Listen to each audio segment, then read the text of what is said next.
तो class 11 Hindi medium के student देखेंगे हमारे, क्योंकि पिछले अपन टर्म में पढ़े थे गणितीय आगमन, है ना।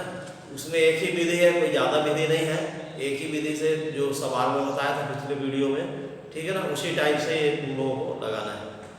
और आपको ये जो एक्सरसाइज है, जो होमवर्क आपको हम PDF करके भेजे हैं, है ना, आपको उसी के हिसाब से नोट्स को बनाना है, ठीक है ना। अगर बुक नहीं है तो मोबाइल में उसको डाउनलोड करके और नोट्स बना सकते हैं। अब हम अगला अध्याय में चलते हैं 5 में, जिसका जो है कॉम्प्लेक्स नंबर इन दिस के सम्मिश्र संख्या, है ना। तो कॉम्प्लेक्स नंबर इस सोचो और समझो इसको। तो जो सम्मिश्र संख्या का मतलब ही होता है ऐसी संख्याएं जो बहुत सारी संख्याओं से मिला जुला के बनाई जाती है, ठीक है ना, उसको बोलते हैं सम्मिश्र संख्या, है ना। जैसे हम यहाँ पर देखते हैं कि ये एक लो पढ़ो प्राकृतिक संख्या, प्राकृतिक संख्या के बाद आता है पूर्ण संख्या, पूर्ण नंबर, फिर आता है पूर्णांक आई आता है, फिर पूर्णांक के बाद आता है परिमेय संख्या, और परिमेय संख्या के बाद आता है ये क्या बोलते हैं जेड। तो देखो पहले है प्राकृतिक संख्या, पूर्ण संख्या, पूर्णांक, है ना, फिर आएगा वास्तविक संख्या, और फिर उसके बाद आता है जेड। तो मतलब देखो ये सब एक दूसरे से जुड़े हैं। कहने मतलब ये है कि ये जेड जो है वो सब का मिला है, इसमें एल भी है, डब्ल्यू भी है, आई भी है और आर भी, सब इसके अंदर है। तो हम इसको बोलते हैं, क्या बोलते हैं अपन इसको, इसको बोलते हैं हम पूर्णांक संख्या, ठीक है ना। तो ये जो है तो ये जेड जो है X plus W plus I plus R, ये होगा अपना क्या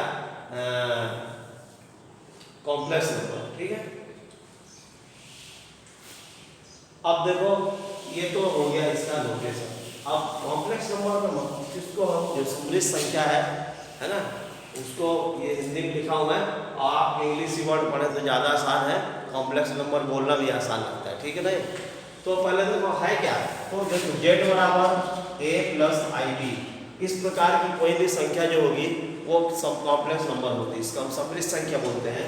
जहाँ पर ये जो ए है उसको बोलते हैं वास्तविक भाग, क्या बोलते हैं इसको, वास्तविक भाग, और ये जो है ये है काल्पनिक भाग। काल्पनिक भाग जो होता है बी होता है, इसको ऐसे भी लिख सकते हैं रियल पार्ट ऑफ जेड, ये हो जाएगा, और इसको तुम लिख सकते हो। तो ये जो देखो कॉम्प्लेक्स नंबर में ए जेड बराबर ए प्लस आई, जैसे अपन लिखेंगे ए वास्तविक भाग है, बी इसका काल्पनिक भाग है ना। लेकिन इसमें एक शब्द आता है देखो आई, आई जो है ये काल्पनिक संख्या है, और आई कैसे आता है हम इसको देखो, इसमें हम आई की अब बात करते हैं ना। तो सबसे पहले अपन क्या करते थे पहले, है ना, अपने को याद होगा आपको, अगर मैं पूछूं अंडर रूट 4 को बता दोगे 2, लेकिन मैं पूछूं -4 क्या होगा तो बोलोगे नहीं मालूम सर, है ना। तो क्या हुआ, ये जो माइनस है ना इसके साथ में 1 छिपा है, यानी इसको तुम ऐसे नहीं सकते ये, और इसको अलग अलग करोगे इस टाइप में, ये जो अलग से नंबर आया है इसको इटली के महान गणतंत्र थे, ठीक है ना, उसके इडियन थे, इसलिए उनके नाम से इसको आई लिखा गया है, और इसको बोलते हैं आयोटा, और इसका स्क्वायर रूट आएगा 2, तो ये आंसर आ गया +-2i या 2i, ठीक है। तो i एक काल्पनिक नंबर है, और इसका मान होता है √-1, यानी i इक्वल टू कितना होगा √-1। तो अब प्रॉपर्टीज आप आई थे, आई स्क्वायर कितना होगा √-1 आई क्यूब कितना होगा, i cube equal to i square into i equal to -i, i raised to 4 कितना हो गया 1। ऐसे हम इसको व्यापक रूप में बढ़ाते जाएंगे, आई की पावर 4n ये 1 हो गया, है ना, आई की पावर 4n + 1 इक्वल टू आई हो जाएगा, ठीक है, ऐसे बढ़ाते जाएंगे। तो ये है आई, ठीक है। अब हम आते हैं एग्जाम्पल आपके कॉम्प्लेक्स नंबर, जैसे अगर आपसे कोई पूछे कि भाई आई की पावर 16 का मान कितना होगा, तो आप सीधा बता सकते हो आई की पावर 4 × 4, है ना। और 4 का किसी से भी गुणा करेंगे, अगर वो 4 का गुणनखंड में आएगा तो सीधा इसका मान 1 हो जाएगा, ठीक है ना। अगर कोई बोले भाई आई की पावर 17 बताओ, तो हम इसको सबसे पहले 4 में भाग देंगे, तो कितना आएगा 4 × 4 16, एक शेष पर, जैसे एक शेष पर बचेगा इंसान इसका आंसर आएगा आई, क्यों, क्योंकि आई की पावर 4 × 4 तो 1 हो जाएगा, और ये आई की पावर 1 मतलब आई आंसर आ जाएगा, ठीक है ना। तो ऐसे करके इसका एग्जाम्पल है, इसका क्वेश्चन बन सकता है। ठीक है, 5.1 इसी टाइप का आपको सवाल दिया हुआ है। अब आपका इससे उदाहरण, तो जैसे z बराबर है 3 + 2i, z बराबर है 1 - 2i, ये सब। अब इसको हम लिखेंगे क्रमित युग्म में। क्रमित युग्म में हम कैसे लिखते हैं? क्रमित युग्म में क्या होगा, आपको i हटाना है, आप इसको लिख देना बस। जैसे ये 1 है, 1 आएगा और ये -2, यानी क्रमित युग्म में केवल a और b आता है, बस i नहीं रहता। मैं जैसे लिखूँ z बराबर है 1 के लिए 1 + 0 × i, हो जाएगा 1 0। फिर अगर मैं इसको लिखूँ 0, तो 0 + 0 × i = 0। तो ये हो गया इसका उदाहरण। ठीक है, अब हम आते हैं कॉम्प्लेक्स नंबर को जोड़ना। तो हम इसको जोड़ेंगे, बहुत आसान है। पहले देखो, अगर z1 बराबर है 3 + 2i, या इसको फंडामेंटल रूप में लेना है तो ऐसे ले सकते हैं इसको। z1 बराबर a1 + ib1, z2 बराबर a2 + ib2। तो z1 + z2, a1 + ib1 और a2 + ib2। तो देखो, वास्तविक भाग से जुड़ेगा और काल्पनिक भाग से जुड़ेगा, है ना। बहुत आसान है, वास्तविक भाग काल्पनिक भाग से जुड़ेगा। ठीक है ना। जैसे इसका उदाहरण देखो, z1 है 4 + 3i, z2 = 3 + i। तो z1 + z2, 4 + 3i + 3 + i। ठीक है, तो हम देखो मैं क्या बोल रहा हूँ, वास्तविक भाग किसको बोलते हैं, जिसमें i नहीं होगा। मतलब इसका निकला कि i वाला जुड़ जाएगा और बिना i वाला बिना i वाला। 4 + 3 कितना हो गया 7, और 3 + 5 + 3 कितना हो गया 8i। हम इसी तरीके से घटा भी सकते हैं। तो ये देखो, यहाँ पर ये देख सकते हो कि अगर कोई भी दो कॉम्प्लेक्स नंबर है तो इसका जो जोड़ है, योग है, तो फिर से एक कॉम्प्लेक्स नंबर ही आता है।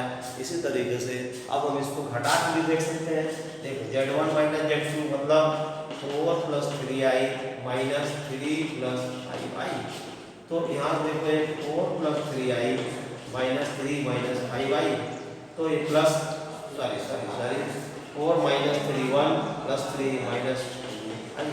तो यहाँ पर देख सकते हो, देखो अब ये माइनस है तो प्लस इंटू माइनस माइनस हो जाएगा, है ना। i वाला से प्लस होगा और बिना i वाला बिना i वाला। तो ये 1 - 2i में क्या है, एक कॉम्प्लेक्स नंबर दिख रहा ना। तो कहने का मतलब दो समृद्ध संख्याओं का जोड़ और घटाना भी एक समृद्ध संख्या ही होता है। ठीक है, चलो अब हम चलते हैं गुणा में। अब हम आते हैं गुणा। गुणा क्या है, अगर हम z1 ले लिए 3 + 4i, z2 ले लिए 3 - 2i, तो इसका गुणा करके देखो, इसका गुणा करो 3 + 4i × 3 - 2i। चलो गुणा क्या होगा, आसान है ना। कैसे, पहले 3 का 3 में करो, कितना आएगा 9, फिर ये माइनस है ना, -3 दूनी 6i, 4 का 3 में करेंगे तो 4 × 12i plus into minus minus 4 दूनी 8i²। देखो अब 9 - 6 + 12 ये आ जाएगा 6i। i² मतलब होता है i² बराबर होगा -1, माइनस सामने निकलेगा तो माइनस इंटू माइनस हो जाएगा प्लस। तो 9 + 8 कितना है 17 + 6i। तो देखो हम यहाँ गुणा कर दिए, तो हम ये देखा कि गुणा के बाद भी जो आंसर आता है उसमें a + i रूप में ही आता है। इसलिए दो संख्याओं का, दो कॉम्प्लेक्स नंबर का या दो समृद्ध संख्याओं का गुणनफल भी एक समृद्ध संख्या होती है। ठीक है, तो अब हम आते हैं भाग। तो ठीक है, भाग क्या है, तो जैसे मान लो z1 बराबर है 3 + i और z2 बराबर है 1 + i। तो हमको निकालना है z1 बटे, तो 3 + i / 1 + i, ये आपको भाग देना। तो हम इसमें क्या करेंगे, भाग वाले में जो हर है उसका हम परिमेयीकरण कर देंगे। हर का क्या कर देंगे, परिमेयीकरण। तो कैसे हो गए, 1 + i है ना, तो इसको 1 - i बना देंगे, ये आ गया मतलब प्लस है तो माइनस बना के ऊपर नीचे इसको गुणा कर देंगे, ठीक है ना। अब हम आगे देखते हैं इसमें 3 का 1 में करेंगे तो 3 माइनस तो 3i plus i into 1 plus i plus into minus minus i square, नीचे जाएगा a plus B a minus B आपको मालूम है a square minus b square, तो ये आ जाएगा देखो 3 minus 2i i square minus 1 होगा और माइनस इंटू माइनस प्लस हो जाएगा upon i square 1 i square minus 1 बनेगा और माइनस माइनस प्लस हो जाएगा ना। फिर देखो 3 प्लस 1 4 माइनस 2i अपॉन 2 हम यहाँ से देखो ले लेंगे कॉमन, तो 2 यहाँ से अपन ले लेंगे, तो यहाँ से देखो ये आएगा आपका z1 अपॉन z2, 2 यहाँ से देखो कॉमन ले लो, ये आएगा 2 माइनस i अपॉन 2, ये कट गया, ये आ गया 2 माइनस i। तो कहने का मतलब ये है कि देखो हम भाग दिए तो भी a आया और ये b आ गया, तो भाग के बाद भी जो कॉम्प्लेक्स नंबर आया है, कहने का मतलब है कि अगर हम दो संख्याओं को जोड़े घटाए गुणा करें और भाग करें तो भी जो प्राप्त संख्या होगी वो कॉम्प्लेक्स नंबर ही होगी, ठीक है ना। अब हम आगे बढ़ते हैं इसके कुछ दूसरे गुणधर्म में, ठीक है, जोड़ घटाना आपको गुणा भाग हो गया। अब हम बात बताते हैं मापांक क्या होता है कॉम्प्लेक्स नंबर, जैसे z बराबर है a प्लस आई बी, हम इसके मापांक को मॉड z से दर्शाते हैं और ये बराबर होता है under root a square plus b, मतलब वास्तविक भाग का वर्ग जो होगा, इसका मतलब क्या निकला, वास्तविक भाग का वर्ग और धन काल्पनिक भाग का वर्ग, इसको बोलते हैं मापांक जो है कॉम्प्लेक्स नंबर का मापांक, है ना। एक उदाहरण ले सकते हो एग्जाम्पल, अगर z बराबर दिया है 3 प्लस 4i तो मापांक z ज्ञात करो, ये एक उदाहरण है। तो z बराबर 3 प्लस दिया तो मॉड z बराबर होगा under root a square plus b square equal to under root 9 plus 16 equal to under root 25 equal to 5। बहुत ही आसान है ना। तो हम सीधे सीधे क्या करेंगे, a और b को हम सीधे ला करके इसमें रख देंगे और ये इसका मापांक हो जाएगा, ठीक है। तो मापांक का सूत्र है मॉड z जो होता है हमेशा पॉजिटिव होता है under root a square plus b square, ठीक है।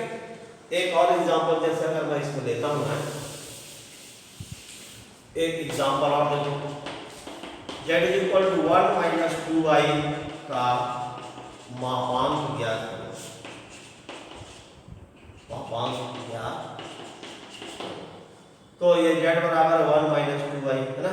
इसको एक और आसान तरीका क्या है कि ये पहले अगर चाहो तो इसको ऑर्डर क्रमिक युग में लिख लो, इससे a अलग हो जाएगा b अलग हो जाएगा, ऐसे छट जाएगा, यानी a1 आ गया, यहाँ a कितना आ गया 1, b कितना आ गया 1। जब हम b का मान लिखेंगे उसमें i नहीं आएगा, b के मान में i कभी नहीं आएगा, केवल माइनस 2 हर आएगा, प्लस 2 है प्लस 2 आएगा, माइनस है तो माइनस। अब मापांक का फार्मूला क्या है, मॉड z है under root a square plus b square, मतलब under root 1 square plus b minus 2 square equal to 1 plus 4 equal to under root 5। ये आ गया मापांक, ठीक है।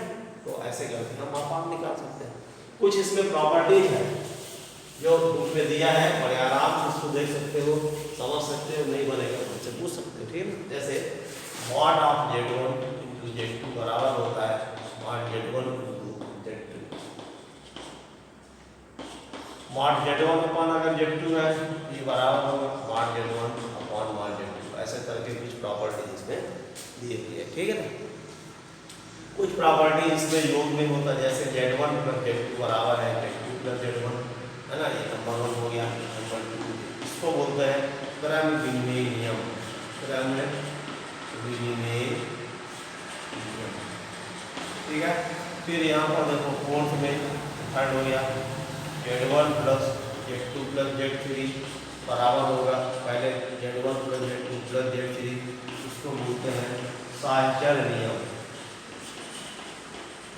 साहचर्य, ठीक है। तो ऐसे करके इसमें प्रॉपर्टी दिया हुआ है, ठीक है। और भी दिए हुए हैं तो आप लोग देख सकते हैं, कोई भी दिक्कत कोई हमसे पूछ सकते हैं, ठीक है ना। अच्छा, फिर अगला है, अगला जो मेन हमारा प्रॉपर्टी है conjugate of a complex number, यानी कॉम्प्लेक्स नंबर का जो समृद्ध संख्या है, समृद्ध संख्या का संयुग्मी ज्ञात करना, इसका संयुग्मी ज्ञात। तो जैसे देखो z बराबर है a प्लस आई बी, तो इसका जो संयुग्मी होगा बार z जो होगा a माइनस आई बी, है ना। मतलब प्लस आई को माइनस आई बदल देते हैं तो इसका संयुग्मी आ जाता है, ठीक है। जैसे एक एग्जांपल है, z बराबर है 3 प्लस 4i, तो बार z ज्ञात करो। तो इसका हम देखो z बराबर है 3 प्लस 4i, तो बार z कितना होगा 3 माइनस 4i, प्लस आई को माइनस आई कर देंगे, माइनस आई को प्लस आई में, तो क्या आ जाएगा उसका बार z आ जाता है, ठीक है। इसमें भी कुछ प्रॉपर्टीज है, उसको आप देख सकते हो, ये सब बुक में दिया भी है। जैसे पहला प्रॉपर्टी, अगर हम 2 बार z कर देंगे तो बार खत्म हो जाएगा। दूसरा है 1/z, इसका बार होगा 1/बार z। थर्ड है बार z1 प्लस z2 बराबर होगा बार z1 प्लस बार z2। फोर्थ है बार z1 माइनस z2 बराबर बार z1 माइनस z2। और फिफ्थ है बार z1 अपॉन z2, है ना, ये होगा बार z1 अपॉन बार z2। ऐसे करके प्रॉपर्टीज है, ठीक है ना। अगर ये मल्टीप्लिकेशन में भी है तो इसको ऐसे लिख सकते हो bar z1 z2 equal to bar z1 into bar z2। तो ये जो है इसके बहुत सारे गुणधर्म हैं, बहुत आसान भी है। जैसे अगर z equal to a plus I B है पहला वाला बस, तो इसका बार z क्या होगा a माइनस आई बी, फिर एक बार और बार z कर देंगे तो फिर z कितना होगा माइनस प्लस में हो जाएगा, ये खत्म हो गया और ये आ गया। तो हम डबल बार अगर z कर देंगे ये आपका आंसर z में। तो ऐसे करके बाकी बहुत आसान है, आराम से आ जाएगा, ठीक है ना। चलो अब लास्ट में एक और प्रॉपर्टी बचा है जिससे प्रश्न वाली 5 समूह आपका पूरा लग जाएगी प्रॉपर्टी में से, वो है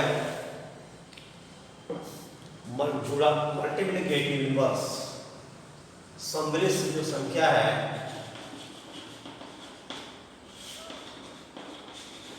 संख्या का गुणात्मक प्रतिलोम, समृद्ध संख्या का गुणात्मक प्रतिलोम। तो जैसे मान लो, माना z बराबर a प्लस आई बी कोई कॉम्प्लेक्स संख्या है, तो इसका गुणात्मक प्रतिलोम को 1/z से लिखते हैं, ये होगा 1/a प्लस आई बी, है ना। और इसका परिधीकरण कर दो, तो जो a प्लस आई बी है हम इसको माइनस बना के अंश हर में इसका गुणा कर देंगे, ये देखो a माइनस आई बी ऐसा। तो 1/iz ये हो जाएगा a minus I B upon a plus I B b minus I B, a square minus I B square a minus I B upon a square, I square बाहर आएगा, ये आई square होगा तो -1 निकलेगा इसका, है ना। क्यों आई स्क्वायर इज इक्वल टू कितना है -1 है, तो -1 के माइनस मिलाकर हो जाएगा प्लस b का स्क्वायर हो जाएगा। और इसको अगर मन है तो आगे बढ़ा सकते हो, a upon a square plus b square minus I B upon a square plus b square. तो इस तरीके से जो कॉम्प्लेक्स नंबर है ना, हम इसका गुणात्मक प्रतिलोम को फंडामेंटल है ऐसे इसको निकाल सकते हैं। अब एक सवाल देखो,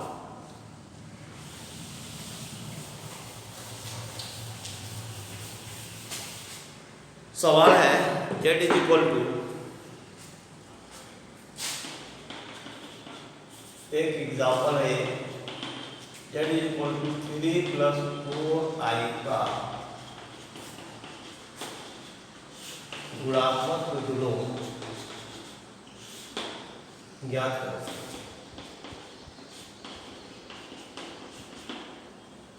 ठीक है, इसका हल z बराबर है 3 प्लस 4i, ठीक है।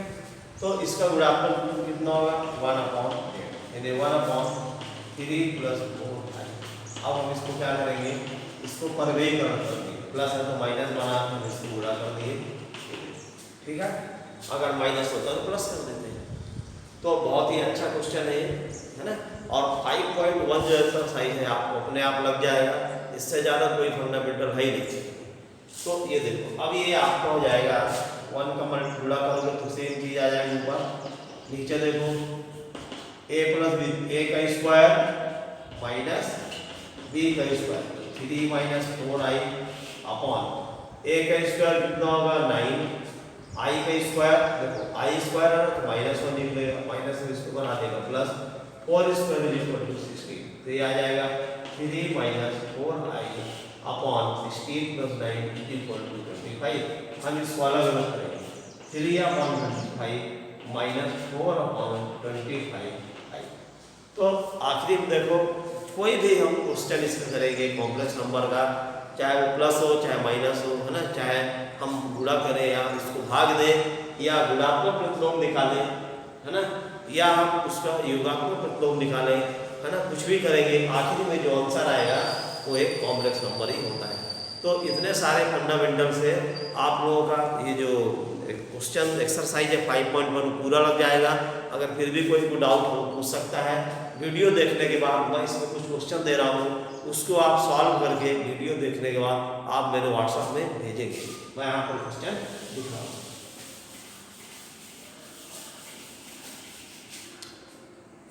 तो यदि Z1 बराबर 1 प्लस आई और Z2 बराबर 2 प्लस आई, तो Z1 plus Z2, Z1 minus Z2, Z1 into Z2 और Z1 अपॉन Z2 याद करें। तो ये सिर्फ इसको हल करके और आपको मेरे वीडियो में भेजना है, और कोई भी डाउट होगा आप पूछ सकते हैं। धन्यवाद।